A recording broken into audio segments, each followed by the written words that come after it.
Good evening, everyone. My name is Chris Bailey. I'm the manager of the Wahilla Valley Added Product Development Center under Leeward Community College. We're excited to have you join us for this virtual session, uh, staying on the same page with your customers in 2025. In today's rapidly evolving market, staying aligned with your customers is more important than ever. So this workshop will really provide you with some practical strategies and theories to continuously validate your ideas, adapt to changing needs, and then ultimately be able to build a strong, resilient business. Leading today's session is business instructor Faustino Dagdag. We call him Dag. He's an experienced entrepreneur and a business consultant with a deep background in lean innovation and customer development. And with that, I'd like to turn it over to Dag. Well, hello everyone. I hope you're having a great evening. It's a little chilly out there, which is nice. It's not super cold like the mainland, but it's nice to have a little chill, and so we can, hang in there and get a blanket or two, get warmed up. So this evening is really interesting from a standpoint. I'm assuming the subject isn't one for people who are just exploring. I'm pretty much assuming that most of you, if not all of you, are already running a business. And the reason I selected this particular topic in January is one of the things that happens to companies, especially startups, is that they become so busy trying to get new customers, trying to get sales, trying to get their business up and running, and that they make little small little miss. It shouldn't be called misstep. It's just the effort is trying to get that business, and they're not really watching if they're in tune with their customers. And this is really the start when this occurs. And in my past experience working with different entrepreneurs in different industries, when this starts to occur, no one really sees it. So you have to really have a conscious effort to look for it. And this is the reason why I selected this particular topic in January, because it's so crucial that every business, whether you're in there for 10 years or here for a year or less than a year, that you start to look at, am I still on the same page as my customers? Because if you're not, you're slowly going to drift away. And at some point, that customer will say, well, I'm going to go someplace else. So hopefully this evening, I'll sort of get you to start to think about, and this is about not giving you specific answers, but to get you to really think about it from your business standpoint, to look at your business and try to answer some questions that I'll be asking, and I'll give you some, hints about it. But I want to get you to start to really think in January, am I still on the same page as my customers? So, is there any questions before we get started? Just yell out. So this is my rule. If you got a question or comment, just yell it out, and we'll have a little chit chat as we go along. So, anyone has any questions or concerns right now? No. Okay. All right. So let's invest this remaining 55 minutes. I'm gonna put on my PowerPoint slide. I'm gonna share my slide. Let me get this squared away, and then we get started.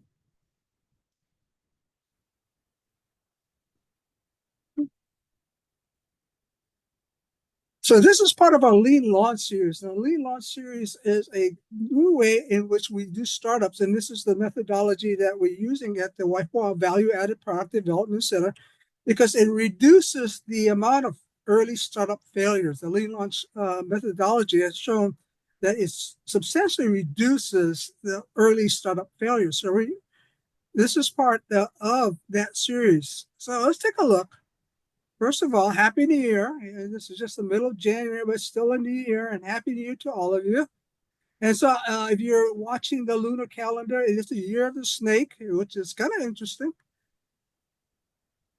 So here's a question I want you to think about.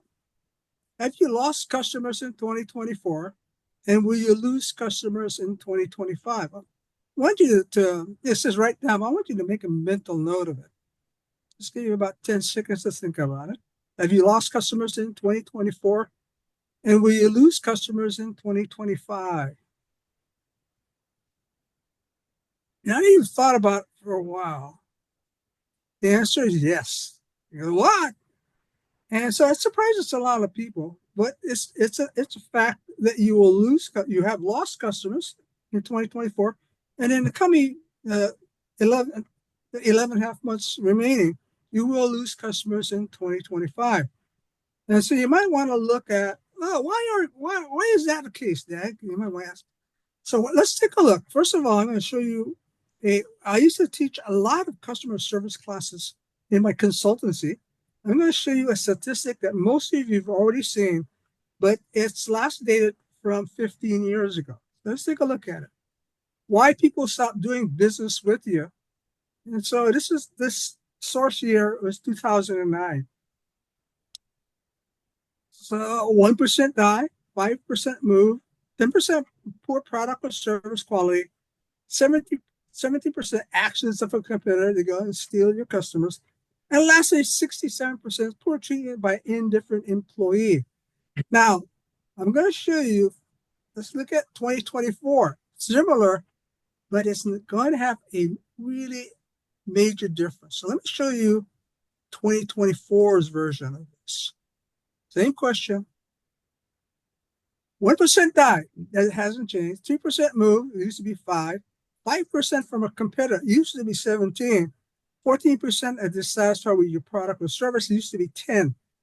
Now the bottom number, 68% of your customers will leave your business due to perceived indifference towards your business from the customer. This is a major shift. And again, it isn't about that one employee who's really not customer service oriented.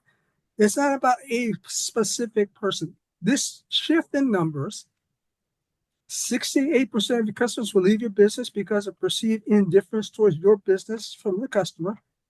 So what happened is, in the interim, it's called social media. E-commerce and social media has taken hold of the market. And now it's not about that singular employee or 2 or 3 employees that upset customers and that's the reason to leave. It's more about the total customer experience. It's now much larger, and you as a business owner need to be really aware what causes this total experience. So this evening is really about marketing, and we're going to talk about marketing quite a bit. But this total customer experience, again, has evolved because of social media, e-commerce, and all the things that we know that we call technology. And let me show you what this involves. So I'm going to start off with this 5 P's of marketing. So you can see up here that little blue square. It says target market. That's your customers. And the word alignment is over it. When your business is aligned with your target market, your product, price, promotion, and place creates, if you can see, they're the same color, they're the same size, and that's what we call position. You are in line with your target market. They agree with your product, they agree with your price, they agree with your promotion or communication, they agree with your distribution. And so in that position, let me go back. Good. Customers choose to continue. Now, what happens over time? If you're not really careful, over time, you'll make small adjustments in your product, small adjustments in your price, adjustments in promotion, adjustments in distribution. And if this occurs, you notice now that the product no longer matches the shape of the target market. That product is now a diamond, purple diamond. Now, maybe your price also has changed a little bit. Now, that price doesn't also match your target market. Or your communications, advertising, promotion doesn't match. Lastly, your distribution doesn't match. So it doesn't take all 4 not to match, because one of them could be not matching that target market, and that causes confusion. And when your consumers or your customers are confused, they may choose to leave. And this is what's been happening. What you're looking here is the total customer experience. If at any point, any one of these come out of alignment, what's going to happen is that your customer may become confused.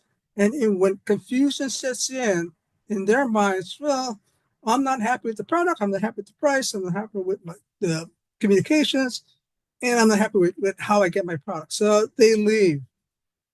So any questions about this little diagram I'm showing you? And when we talk about alignment, oh, they all good? All right, let's move on. So you saw, well, Dad, this is all about customer retention. You're absolutely correct. Customer retention is a reflection of a business ability to meet and exceed customer expectations. What's important about it, if you can increase your rate of retention by 5%, it increases your profits by 25 to 95% by a survey by the Bain and Company, which is a research firm. Here's what we need to be careful of. Customer retention is about building trust and loyalty to create an emotional connection. Now, with the social media environment as it is, everything has to do with emotional connection. That's the reason why so many people rely on these influencers or how many likes they get. They want to have some form of emotional connection, and it's no different between a customer and a company. So what we have to be looking at is how much connection, how much emotional connection are we generating so that our customers feel that, yeah, I want to stay here. I want to keep doing business. And I want to, if you haven't seen this, this is an interesting concept. It's called the Pareto principle. It says 80% of something, 20% of something will drive 80% of an outcome. So let's say that roughly 80% of all outcomes come from 20% of your causes. And interesting that 20% of your customers will drive 80% of your profits. It may not be by direct purchasing, but your 20% of your customers that drives 80% could be doing referrals. They could be talking great about your product. It may be, word of mouth. They might be on social media talking about your product or talking about your business. So even though it may not be direct purchases, they will drive customers into your business so that they will actually be contributors to 80% of your profit. And this is what we want to understand. We want to make sure that we're in line with the Pareto principle. Any question about this 80-20 rule? Over the years, I found that this principle actually holds up. I've been in businesses for 30 years, and I learned this particular principle a really long time ago, and it holds up. And whenever I did statistics on my the business I was running, it really showed up that this holds up. So you might be thinking about it as we move forward. So we're going to take a look at marketing. And so marketing isn't just about advertising and prices. So what we look at is marketing is the driving force of creating value, and your customers buy your product or your service based on the value that we receive. They want to have, now they know they have to pay for it, but what they get needs to be larger than what they pay for. So this is what we refer to as value. So when you look at the words creating, communication, delivering, and exchanging, that's the current terms that we use in marketing to create value. But it's long been converted to what you may have already heard, the 5 P's of marketing. And those 5 P's are product, price, place, which is distribution, promotion, which is communications and advertising, and positioning. These are the 5 P's of marketing, and we're going to take a look and have you sort of examine your business against some questions that I'll be asking, and we'll see if we can help you understand, are you in line with your customers or are you out of alignment? So let's take a quick look. So in this remaining 40 odd minutes, we're going to look at these 6 questions.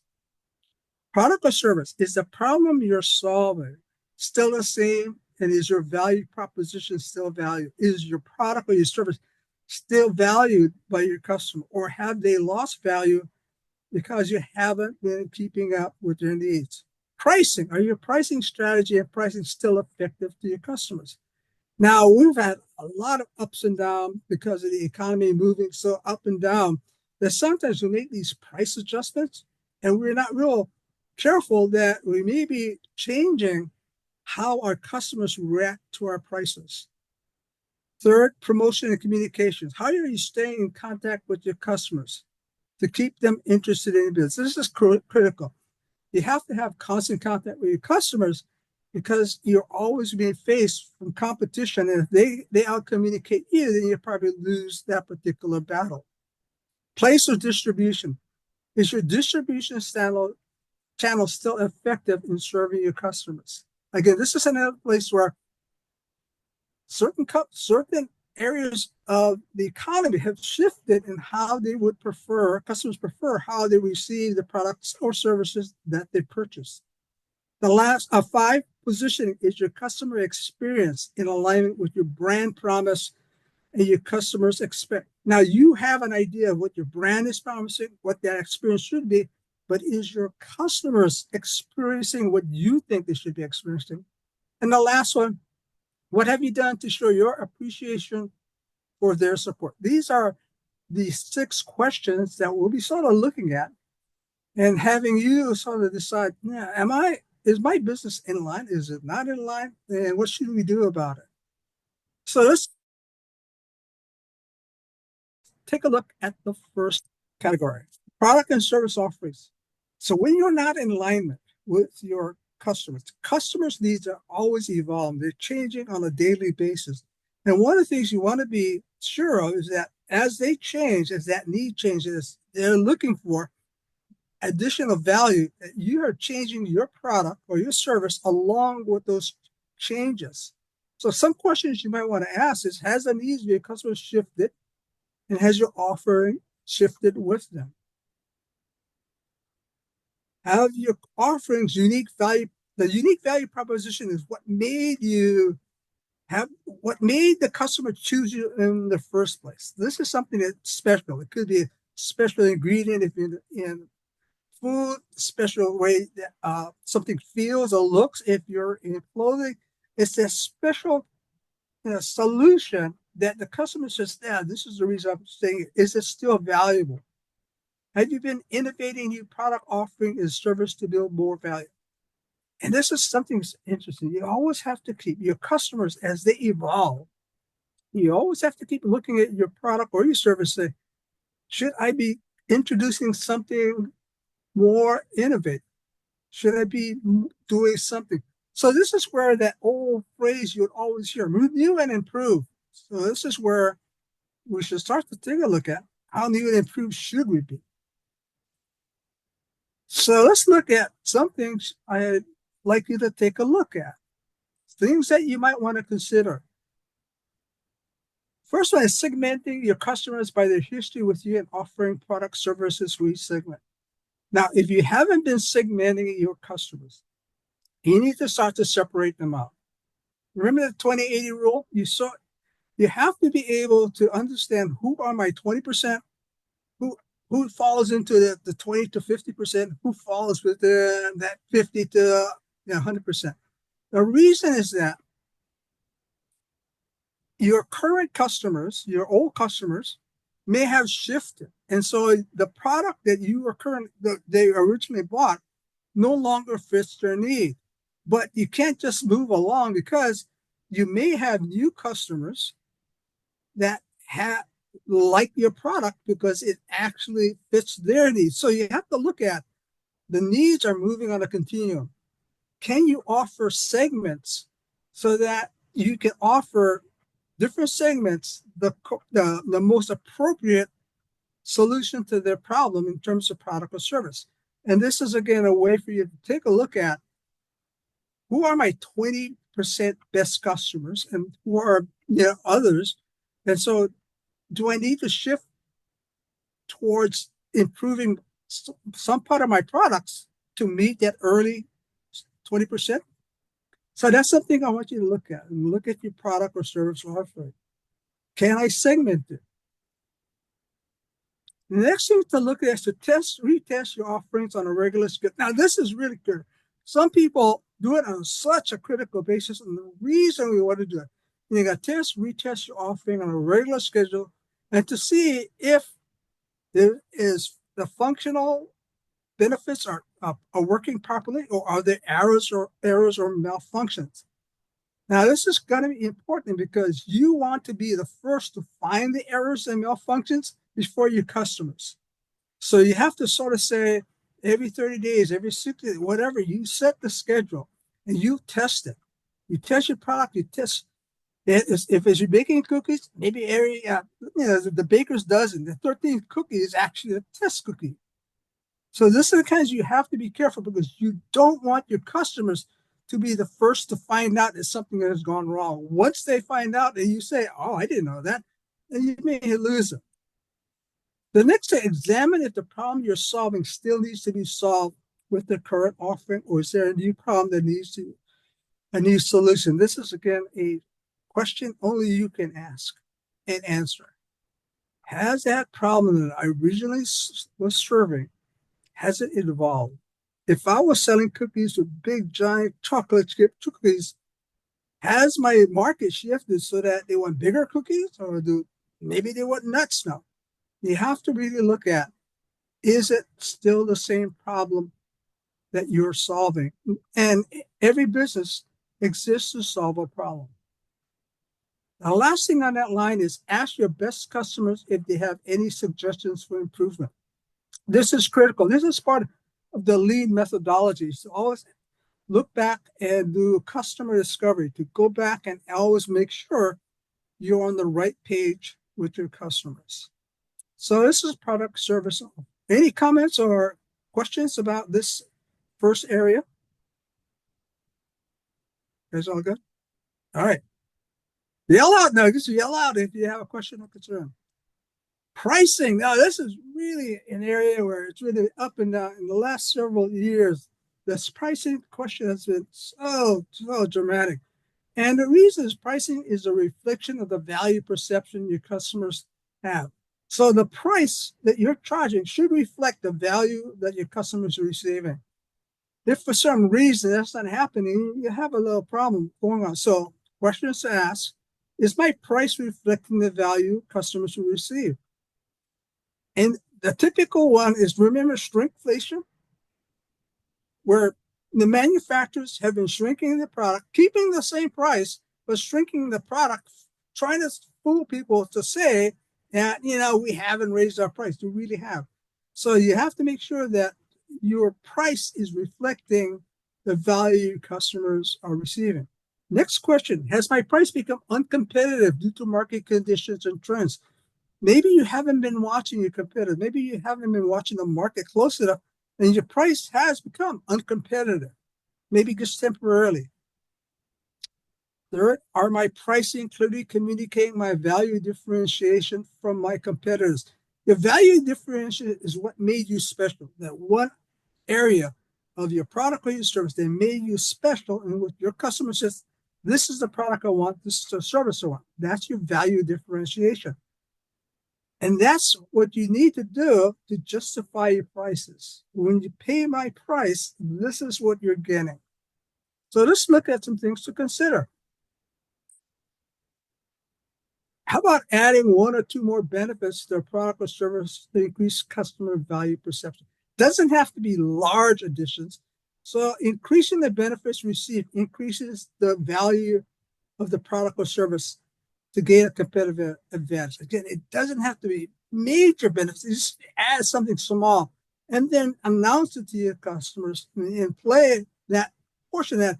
Now, I'm charging the same price, but I'm giving you something extra. And again, it doesn't have to be expensive. It may be some small little changes, but you have to look at what can I add to my current offering so that the value perception increases. And I think all of you can think of something really small that you can add to say that the benefits you get for the same price is increasing. This is critical for customers to stay. The other thing is that you want to be price competitive, but you want to be price competitive in the right area. You want to be price competitive in price sensitive segments only. Sometimes companies make the mistake of pricing everything as if it was competitive when they have only a certain part of their line, certain part of their product line or service line that needs to be competitive. What you want to do is to understand what product or service do I have that needs to be competitive because it's price sensitive. But if you have other products, you need to maintain the price based on what's called value price business, which means you're going to charge the right price because of that value. This is critical. Sometimes I see companies doing a major price drop, dropping everything in the line. And when they do so, they're losing a lot of their margin and a lot of their profitability unnecessarily. So take a look at that. And also, if you could offer some inelastic pricing means a product or service that doesn't matter if the price goes up and down, the demand stays the same. Usually, if you have accessories, those are what's called inelastic. So you might want to play up any accessories that comes with your product. Offer flexible temporary price options to sales promotions to build excitement. Now, this is, again, critical. So for some companies, I've seen some companies where they go out with one price and they never change it. And it really gets me confused. Why aren't you offering sales? Why aren't you offering some kind of promotion? And if in your case, what you want to look is you want to look at appropriate pricing, discounts or sales promotion occasionally, because what you want to do is you want to make sure that when you make these sales and promotions, it builds excitement into your business. Your customers get all excited. This is great. And they come back to you. If you stay with the same price and the same product with nothing to give them excitement, they may just walk away because they don't see that, I'm not getting anything special off of these guys, so I'm going to move off to somebody else. So again, build excitement with these and also stay price flexible by offering these, timely promotions and sales. Lastly, ask your best customers about your pricing and perceived value. Now, this is, again, part of the lean methodology. You have to ask your customers, now, what do you think about my pricing? Now, this is really tough. And I'm going to be really honest with you. When I ran businesses, that was one of the toughest questions I would ask my customers. And my customers would have a hard time answering, but you needed to know. You needed to know, what do you think about your pricing and what the value is? And sometimes you'd be surprised. Sometimes they used to tell me, maybe you should charge more. That's a good surprise. And so you have to also make a concerted effort to ask that question. So again, I've been rambling on. Anyone have a question or two or concern? No? Yell out if I'm moving too fast. Sometimes I get all excited and I move a little too quickly. And also yell out if I'm moving too slow. So right now it's about 6 o'clock. We're in about 32 minutes into our presentation. I always like to give my people a sort of a sense of how fast we're moving or slow we're moving. So it's about 6:01 right now. I actually do have a question. Yeah, what is it? How do you know your perceived value based on your products, like to customers? Mm-hmm. So when you have a product and in your mind, this is worth something, worth X. One of the things you want to do is you want to know what is it that's making it worth X. And that's what we call the unique value proposition. I'm going to use chocolate chip cookies. If you're baking chocolate chip cookies and your chips are coming from, let's say, Uruguay, and it gives you edge on the chocolate chip cookies because Uruguay has organic cookies. And so that's worth something. In your mind, it's worth maybe 25 cents more per cookie. You have to understand, if you think that is, you got to ask your customers, can you see that value? Can you see that 25 cents because my chocolate chips come from Uruguay? And this is the reason why that last ask your customers is important. Your best customers will tell you. Your best customers usually end up to be your best friends because they want you to stay in business. So what they're going to do is they're going to tell you the truth. But you may have to prod a little bit. Did that answer your question? Yeah, that answered it perfectly. Thank you. Okay, thank you. I'll give you my personal example. I went to an Italian restaurant just a week ago, and I used to go there on a regular basis. And I went there, used to go there with friends, just because the atmosphere is great, and we like their, they give you these loaves of bread, and it's really great. So one of the things we decided to go to that restaurant because we liked that little piece of bread. It was just perfect.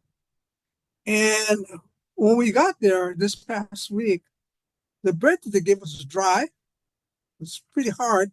Wasn't the same. And from that point on, anything that occurred, the pricing was too high. Kind of interesting. It's like a piece of bread that you went there because you wanted that experience of that soft bread. As soon as you got that, we got that hard. There's 8 of us, so we all agreed, yeah, this is not the same. And so all of a sudden, the pricing of the entire meal wasn't what we expected. And so we thought this is overpriced just because of a slice of bread. Kind of interesting. Okay. Any more questions? Great. Ask away. So let's take a look at promotions and communication. This is one that sometimes people a lot sort of don't understand. Today's customers expect personalized experiences. They want to feel understood and valued by the businesses they patronize. They want recognition. So that little diagram on the list is the need for recognition. And this is at the heart of social media. Social media exists because people want to be recognized. And so a business has to have that same mentality.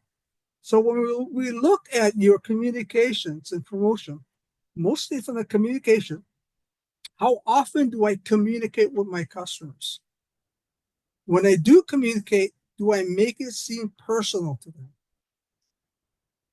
Third, do I communicate on a regular basis the value of my product or service benefits and how it improves their lives? So when you communicate with your customers, you're making direct contact with them. Let me take it back. You're going to create your messages as if you're speaking to somebody directly. And this is interesting. And what I want to do is we take a look how this can be done. Because your customers are craving for recognition. So consider segmenting your market once again to customers provide personalized communication. If you can segment your market, you can select your best customers, your medium-sized customers, and maybe the ones that shop infrequently. You can create different messages for each group so that it seems you're speaking to them directly, as if you were, I'm only speaking to you. I think most of you are on social media, and don't you think those influencers, when you see influencers you follow, don't you think they seem to be just talking directly at you, when in reality they're talking to a couple of 100,000 at the same time? This is the things that you need to sort of look at in your communications to your customers.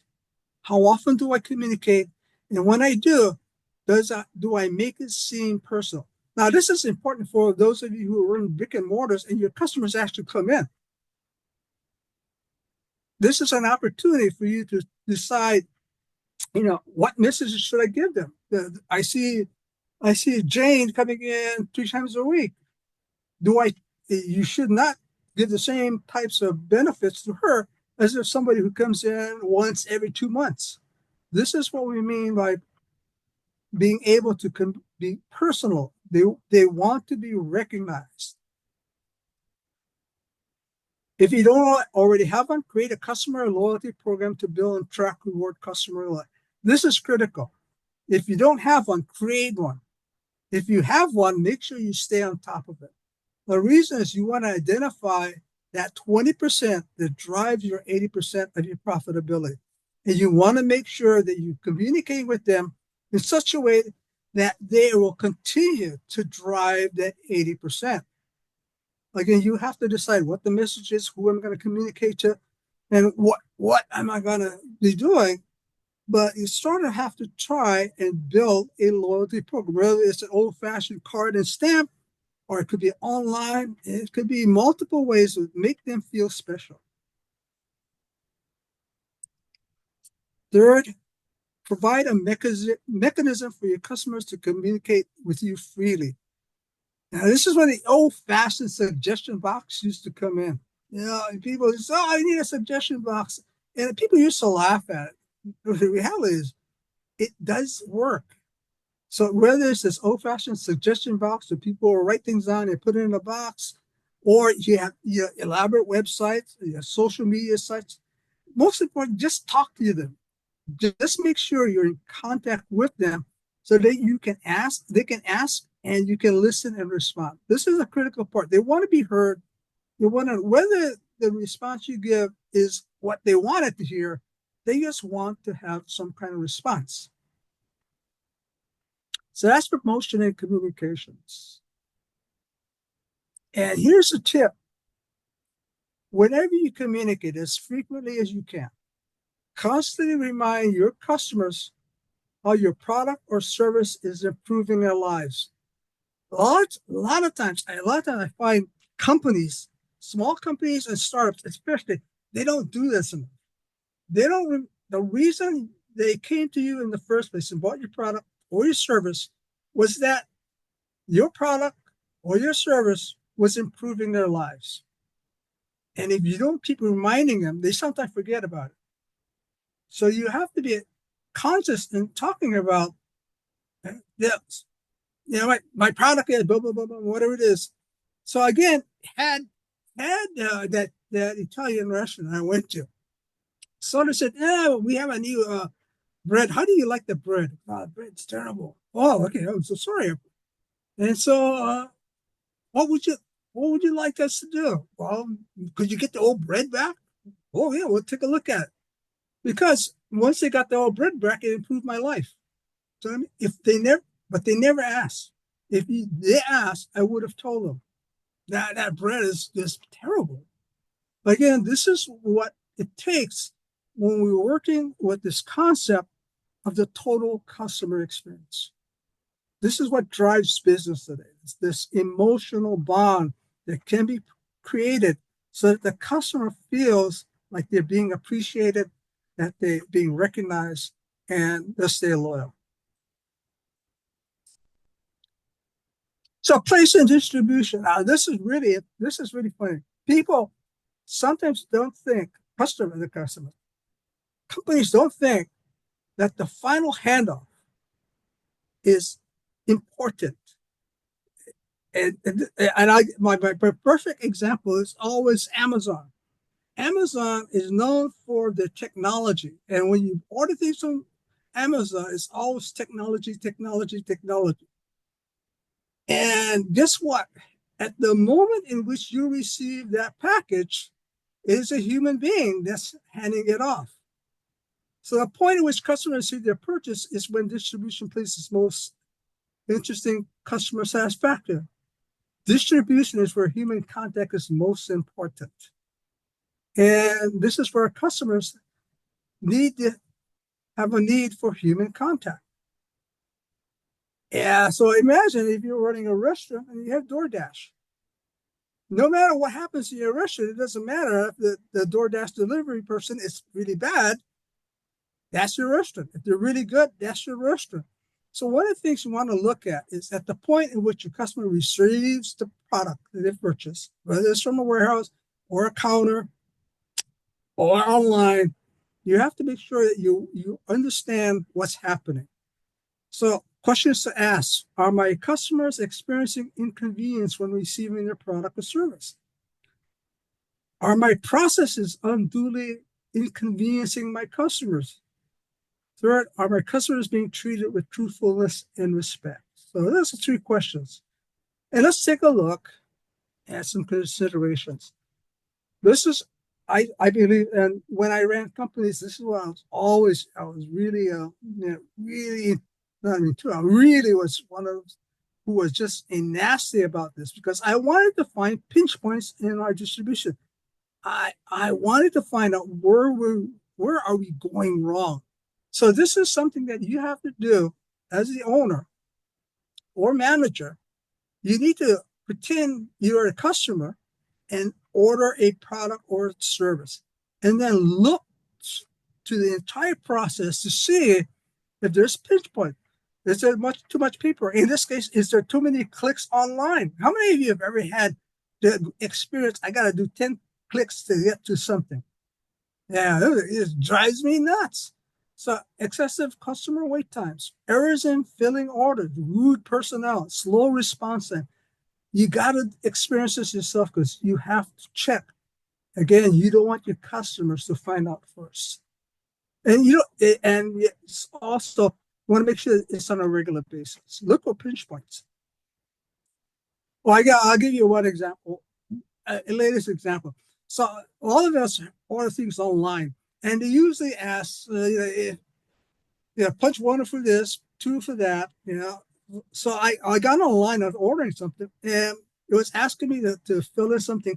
And it was one of those, you got dial up and you click your phone and get the response. Usually, if you make a mistake, you got to come back and you do it all over again. So if there's 10 steps and you make a mistake on 9, you got to go back to number 1. This particular company, I had the error. On the second error, they said, I understand you're having trouble. Let me directly send you to a customer service representative. I didn't have to go through the 10 steps 20 times. So this is, again, somebody said to them, your system's bad, and you came up with a new, after 2 tries, we send you to a human being. It's kind of interesting. Determine if your distribution system meets your customer's expectation. Again, ask your best customers if they have any suggestions for improvement. This is always an interesting way to get some answers in terms of how is my business doing. Simply ask, are there any suggestions for improvements? And then I say, everything is fine. Or they might say, well, you may want to do this, but that's an easy way to get to find out if something's going wrong. If you don't already have one, create a customer satisfaction survey regarding receiving your product or service. Always have one of these surveys. When, again, if you can't do it if you're running a bakery and you're selling dozens and dozens of donuts, but at some point, if somebody, buys 36 donuts, you might want to say, could you sort of figure, ask some of these questions a little bit. I'll give you a free donut if you do so. You got to figure out, again, at the point of which they receive the product or service, you got to know, what are they thinking? What are they feeling?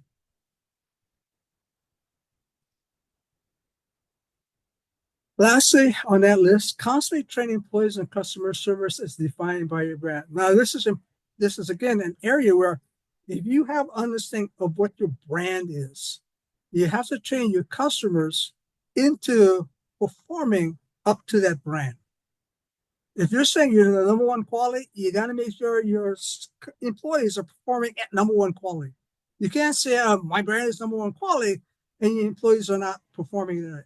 But if you're saying my brand is a great middle solution, then make sure your employees understand what your brand stands for, and make sure that you are training them up to the standards of that brand. Any questions right now? Any concerns? We have about 12 minutes left. Any? No? You all good? I did have one question. Sure. What is? So how do you create like an impressionable online website with or I guess like a good presence online for your products to be on a website? Like, how do you create that impression? I guess. That's a great question. I like the question. If you understand your brand, then phraseology, or even coloring, will match what your brand is like. So this is something it falls in the area of art and creativity. But if you understand your brand and you know what your, so if, for those of you who don't, may not understand, I have a brand and I know what my brand should be conveying to my customer. My customer sees my brand and spirit, I know what they should be feeling at. And so that you have to convey to a website creator or look at it and say, this is what makes me feel this way. Does that make sense? So again, it's all about emotion. Now, this is really, really important. Today's market is about emotional connections.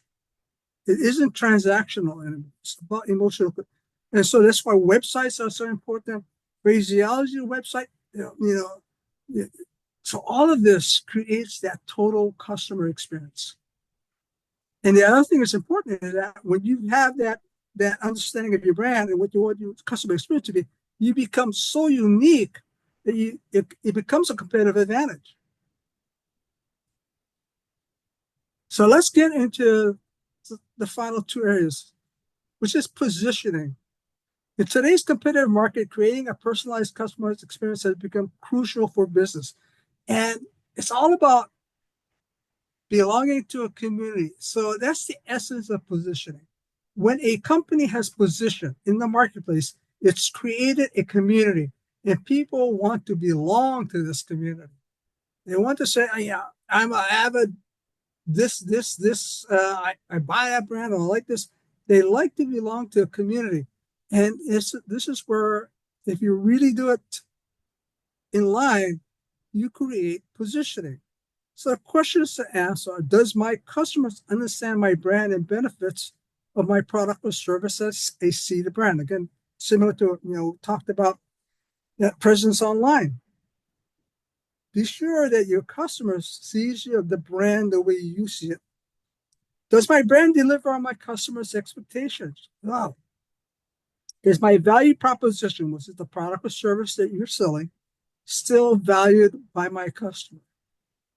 Now, the answer to this might be kind of simplistic, but it's at the heart of the lean methodology that is currently how we reduce failure rates. And the answer is constantly ask your customers' feedback on their experience and satisfaction with your product, service, and brand. Listen to the response and pivot and adjust to be in alignment with the expectation. This is really critical in that if you have to get positioning, you have to make sure that you have position, and the only person who can tell you is your customers. So I'm going to show you a short video and sort of exemplifies how this works. So let me, again, showing videos on Zoom is something complicated. It's a two-step process. So I'm gonna try to get this right. Okay.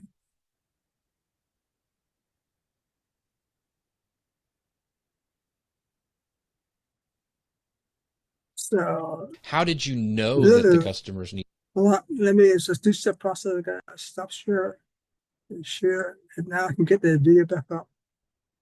Now, yeah, yellow if you don't hear us yet. So here it is.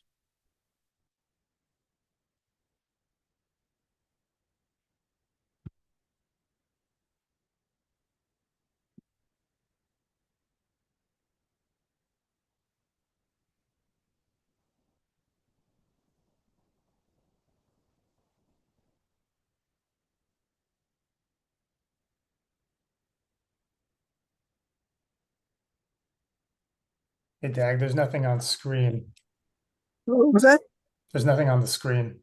Can you see it? I cannot. Okay, let me try this again.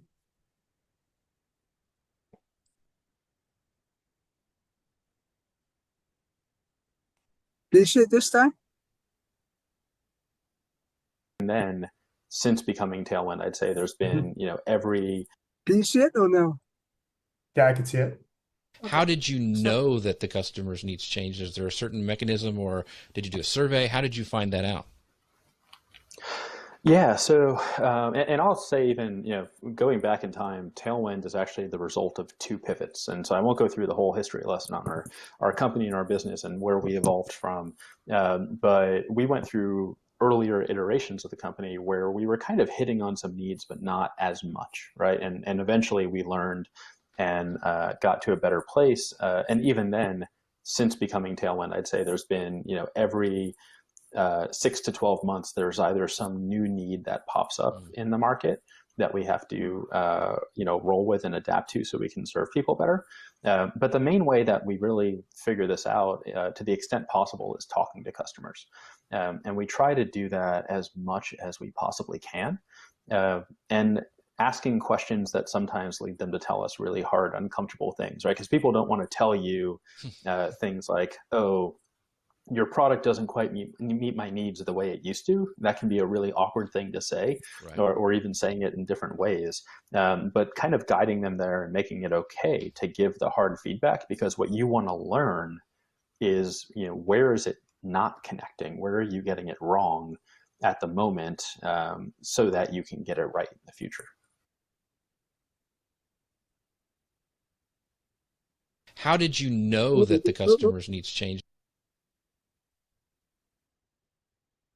So that was a short video. Again, it epitomizes what we've been discussing this evening. Just two more slides, and then we're done for the evening. But I want to go back to slides, positioning.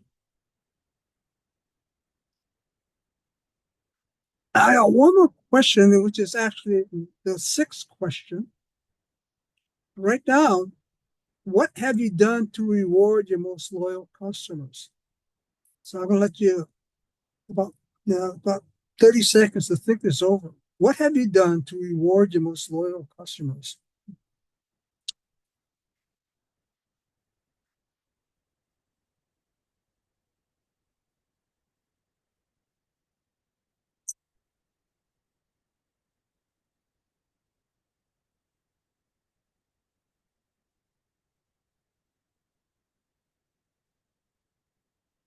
Uh, 30 seconds are up. So hopefully you've written something down. And hopefully you've written something down that you've already done. But if you haven't, reward them for 2024 in the next 30 to 60 days. It's critical. And the reason is that by rewarding your best customers, you are confirming that they are making the right decision and they have this need to trust. They need to trust that they're making from you, that they are making the right decision to staying with you. So again, if you haven't done so, try to see who that 20% is. If you can't figure out the full 20%, figure out your best customers and give them some kind of reward. Again, it doesn't have to be large, doesn't have to be expensive.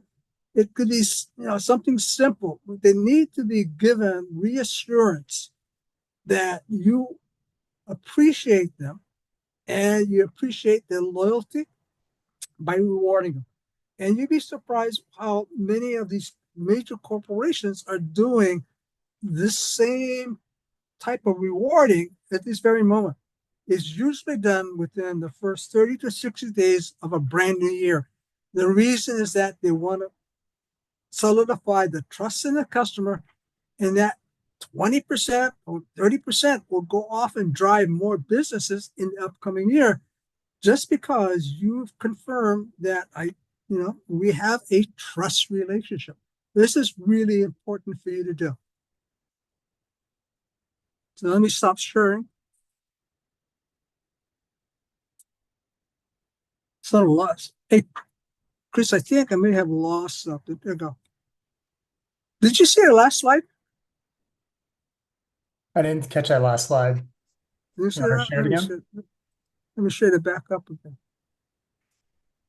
I just looked up and I realized that that last slide wasn't up there. It's right here. Okay. No, let me skip all the way down to that last slide. I want to make sure. I want to make sure.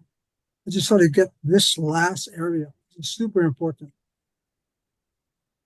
Because again, what you want to do, and this is the last presentation slide, is you want to reward those customers and you want to build trust, and those group of 20 to 30% of your customers will drive your business for the rest of the year. But you have to reward them early. Again, many large corporations and small companies as well are doing this month. And if you can't do it this month, if not, go into February, especially the Valentine's. Do something to show them that you appreciate their business. So any questions or comments right now from anyone? Okay. Two more slides. And this one is, for all of you here, there's limited one-on-one complimentary consultation with me, either in person or Zoom.